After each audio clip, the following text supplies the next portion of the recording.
Retrouvez la vie de château avec Planète Bordeaux. Planète Bordeaux, tous les secrets d'un grand vignoble.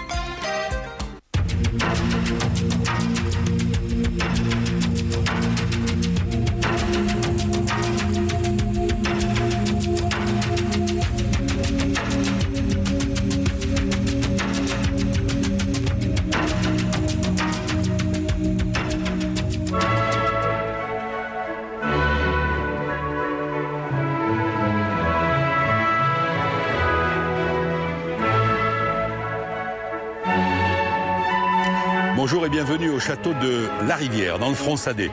La Rivière, c'est la Dordogne qu'on aperçoit là-bas dans les brumes de ce matin de septembre. La Rivière par le flux de laquelle s'écoulait jusqu'à la Garonne, jusqu'à la Gironde et à l'océan, la récolte, le vin produit, les barriques du Fronsadais qui étaient expédiées jusqu'en Angleterre et dans les pays de la mer du Nord. Ça, c'était dans les siècles passés. Mais ce calcaire ici qui forme le tertre de Fronsac et qui justifie une culture sévère et productive de qualité de la vigne a d'abord séduit Charlemagne. Oh, c'était au 8e siècle parce que la position ici quasiment inexpugnable a permis au jeune empereur, au jeune roi des Francs d'établir un camp fortifié. Depuis, de l'eau a coulé dans les affluents de la Dordogne et de l'Isle, puisqu'ici on est au confluent de l'Isle et de la Dordogne, et une famille a tenu ici pendant 5 siècles, la famille de l'Isle, qui a construit le château, restauré, puis au 19e siècle, d'autres propriétaires en ont fait cette espèce de bijou assez pittoresque de la restauration de type Viollet-le-Duc, avec ses créneaux, ses tours carrées, rondes, ses terrasses, avec vue inexpugnable, encore une fois, sur le vallonnement du Fronsadais. Et puis, il y a quelques années, une famille venue des Charentes a pris possession de ce vignoble. Ça n'était pas son métier à l'origine, mais c'est devenu sa passion.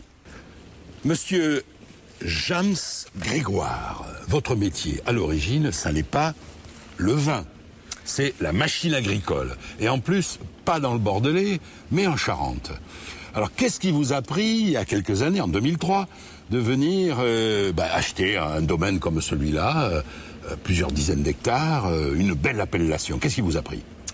Alors, je rectifie un tout petit peu, pas de machine agricole, machine viticole. Ah, d'accord. Ce qui est déjà plus proche de la métier, vigne. Du métier. En effet, ma famille, mon père était constructeur de machines pour la vigne, matériel d'entretien de la vigne, et à partir des années 80, machine à vendanger. L'histoire est un petit peu longue, je vais essayer de vous la résumer. Oui, vous me la faites courte alors. En fait, ça remonte à mai 68. Oui. J'avais 18 ans, j'étais étudiant et je défilais dans les rues avec mes copains. Au bout de quelques jours, mon père, qui avait beaucoup de travail, m'a fait appel pour me confier la première mission professionnelle de ma vie. Et cette mission était de livrer, ici même au château de la Rivière, 2 paires de décavionneuses automatiques, machines pour cultiver entre les pieds de vigne. J'ai été fort bien accueilli par monsieur Bory, qui était propriétaire à l'époque, et je dois dire qu'après la visite des caves, la visite du vignoble, du château, j'ai eu un petit peu un coup de cœur. Et pourtant, j'étais à 18 ans, on ne peut pas rêver encore. Hein. Mais bon, lorsque mes enfants ont décidé d'investir dans la viticulture parce qu'ils sont tombés amoureux du vin, et que moi-même, après avoir vendu mon entreprise industrielle, j'ai appris que cette propriété était à vendre, je me suis précipité pour réaliser un rêve 35 ans après. Un amour de jeunesse. Exactement. Oh, ça c'est une très très très belle histoire. C'est une belle histoire. Maintenant, avec ce domaine, avec cette appellation, avec ce terroir, au fond, quel but poursuivez-vous? Parce que dans le Bordelais, on entend crise, on entend concurrence, on entend mévente, on entend même quelquefois difficultés financières, voire faillite. Alors, quel but vous poursuivez là? C'est vrai, nous sommes en crise, le vin est difficile à vendre actuellement, le plaisir est davantage de le produire que de le vendre, mais je suis convaincu qu'une propriété viticole reste un patrimoine intéressant, peut-être plus stable d'ailleurs qu'une entreprise industrielle. Et moi, je suis confiant dans l'avenir. Je suis persuadé qu'après cette crise qui va cesser, le vin va redevenir un produit demandé, et j'espère que les USA et que les pays traditionnellement consommateurs vont revenir vite vers Bordeaux. Alors on va visiter tout le domaine, on va vous laisser travailler, et puis tout à l'heure on reviendra vers vous pour vous nous montrer, que vous nous montriez votre gamme de produits. Sous la vigne, les carrières. On est dans le calcaire et on a voulu exploiter ces gisements de carrières du tertre de Fronsac. Alors là, les grottes et les carrières ne sont pas naturelles, ce sont des tailleurs de pierre qui ont extrait au cours des siècles des tonnes et des tonnes et des tonnes de belles pierres avec quoi sont construites les plus belles maisons, les plus beaux châteaux du Libournais et de belles maisons bordelaises. Aujourd'hui, ces grottes, ces kilomètres de carrières à température constante sont une chance pour le vieillissement du vin, n'est-ce pas Thierry? Combien de kilomètres, combien de barriques, combien de bouteilles? Voilà, alors je vais tout vous raconter. Donc au total, nous avons la chance d'avoir 8 hectares de caves souterraines sous le château et nous utilisons 4 hectares pour stocker le vin, en barriques et en bouteilles. Donc nous avons une première partie où nous stockons environ 1000 barriques et une deuxième partie où nous stockons environ 2 millions de bouteilles, de 1962 à aujourd'hui. Voilà. Et le vieillissement, est-ce qu'on a observé des caractéristiques particulières du vieillissement, que ce soit en barrique ou en bouteille, dans des caves comme celle-là par rapport au chai? Oui, tout à fait. Alors ce qu'on a pu remarquer effectivement, c'est que de temps à autre, on ouvre par exemple des très vieux millésimes, des 1975, etc. Et on observe au niveau déjà de la qualité du bouchon, qui reste vraiment d'une intégrité absolue. Donc le bouchon reste très intact, on n'a pas besoin de l'échanger. La qualité du vin est toujours là, on a toujours des vins qui ont de la matière, qui ont du corps, malgré leur âge. Donc on a un vieillissement qui se fait vraiment très lentement dans des conditions optimales. Il fait 13 degrés toute l'année, température constante, une hygrométrie constante également, avec entre 90 et 95%. Donc vraiment tous les éléments sont réunis pour pouvoir élever les vins dans des conditions vraiment optimales. On continue la visite. Alors après les caves, le visiteur du château de la Rivière découvre un endroit absolument étonnant, très frais, mais très romantique aussi. N'est-ce pas? Pas étonnant que l'on soit dans le romantisme. Alors, comment s'appelait la dame?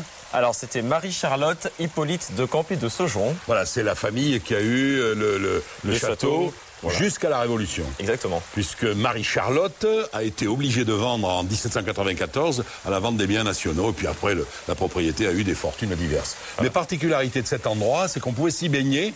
Voilà. Venir avec les dames à l'abri des regards indiscrets des jeunes hommes, venir tremper ses pieds. Oui, je suis sûr que les jeunes hommes, ils étaient dans les arbres. Enfin bon. Et surtout boire de l'eau. Voilà, c'est une grande richesse du château de la Rivière qui est l'eau. Et effectivement... Alors vous savez que la loi Evin nous interdit de montrer à l'image des personnes buvant du vin, mais on peut nous montrer en train de boire de l'eau. C'est ce que nous allons faire immédiatement. Voilà, nous allons pouvoir trinquer à l'eau du château de la Rivière. À votre santé Thierry. À votre santé. C'est une eau très pure, en effet, parce que qui dit calcaire, dit source. Et dit bain, forcément. On sent le libertinage pointé sous ces frondaisons. Le vin, c'est une vigne, une plante, qui est une liane, avec un fruit, un raisin, voilà, du cépage merlot.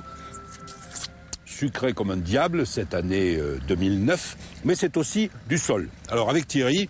Voilà. On va se pencher, on va se mettre à genoux, on va en prendre une poignée. Qu'est-ce que ça? Alors ça, là nous sommes sur des parcelles de sol. Le sol, c'est du texture plutôt légère, mais voilà, limono argileux sur de la molasse du Fronsadé. Alors la molasse, c'est une espèce de mixte entre le calcaire dur qui est dessous, voilà, et de l'argile sédimentaire. Et plus on descend derrière la caméra, plus on descend, plus on a des sols très légers, plutôt légers, plutôt sableux. Voilà. Donc alors là, du point de vue de la conséquence sur le vin, c'est pas le même vin qu'on ferait avec cette parcelle et avec celle qui est derrière la caméra. Effectivement, les sols qui sont plutôt sableux, donc à texture légère, donneront des vins plutôt légers, plutôt sur le fruit, sur la rondeur. Au contraire des parcelles qui sont sur des sols plus structurés, avec des sols plutôt argileux, plutôt durs, on aura des vins qui auront un peu plus de caractère, un petit peu plus structurés. Et alors les vignes encore plus haut, sur le sommet du tertre, là on est quasiment sur le calcaire. On est sur le calcaire, voilà. Et c'est là où on a les meilleures parcelles, voilà, qui sont vraiment très qualitatives, des rendements ils sont très très faibles. Enfin voilà, la vigne est très peu productive, mais alors la qualité est vraiment... Combien de parcelles dans le domaine de la Rivière? Alors en tout, nous avons 52 parcelles sur 60 hectares de vignes. Oui, et combien de sortes de sol identifié? On a environ 15 types de sols différents, voilà, allant des sols plutôt sableux au sol argileux. Donc c'est un gros atout pour le château de la Rivière, puisque ça nous permet à la fois d'avoir des vins très complexes, puisqu'ils sont avec des sols diversifiés. On a toute une complexité après aromatique qui se ressent au niveau du vin, et aussi au niveau des vendanges, comme actuellement par exemple. Ça nous permet d'étalonner les dates de vendange, puisque les sols sont plus ou moins précoces en fonction de leur texture.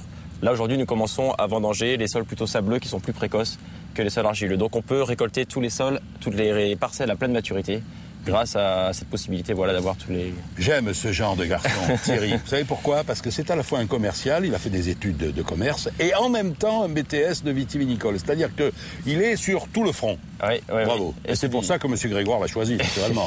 Bien sûr. Alors, le ou les visiteurs du château de la Rivière à Fronsac, dans la commune de La Rivière, et comme je le disais au début de l'émission, La Rivière, c'est la Dordogne. Donc la visite se termine dans ce qu'on pourrait appeler un salon à la fois de dégustation et de commercialisation, une sorte de boutique un peu luxueuse, parce qu'on a des fauteuils de cuir formidables dans lesquels on est un peu avachis. C'est l'occasion pour moi de vous demander la gamme de produits, parce qu'aujourd'hui, dans le vignoble, même très prestigieux du Bordelais, on diversifie, on a une gamme.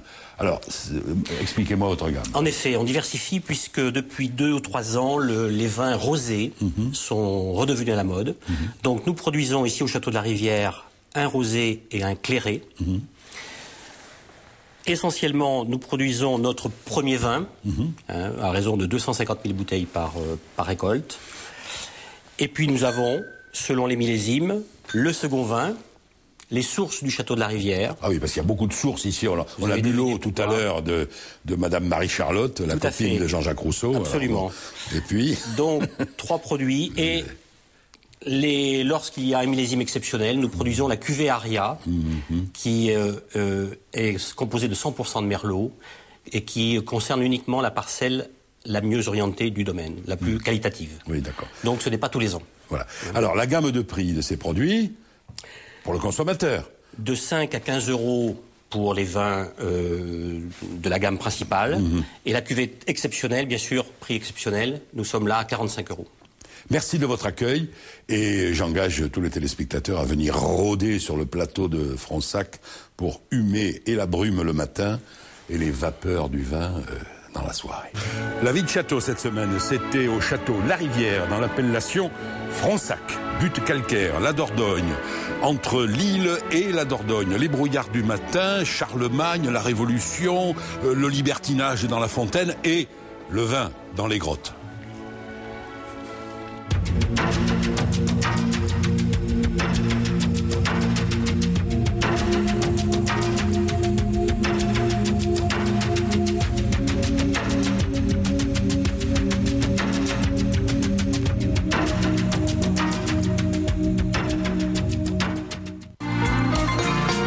La vie de château avec Planète Bordeaux. Planète Bordeaux, tous les secrets d'un grand vignoble.